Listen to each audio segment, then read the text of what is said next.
Nesmrtiace zbrane, bomby, ktoré uhasia oheň, či protipovodňové bariéry postavené za pár sekúnd. To sú novinky, ktoré sa vystavovatelia snažia odprezentovať silovým zložkám na veľtrhu v bratislavskej Inchebe.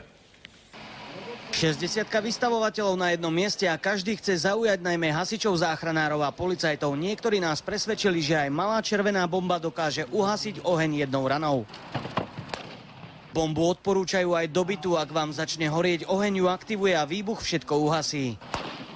Chceli sme niečo priniesť na slovenský trh, aby sa ľudia aj v tých domácnostiach vedeli ochrániť. Hasiči dnes poškulovali aj po najmodernejších protipovodňových bariérach. Stačí vraj natiahnuť tieto plachty a voda z nich urobí hrádzu. Pískový vaky jsou časově strašně náročný, tohle je, dá se říct, že pro extrémně rychlé použití. Aj ženy si na výstave prídu na svoje, kaserom a poplašným pištoliam už odzvonilo. Toto je prvá nesmrtiaca zbraň.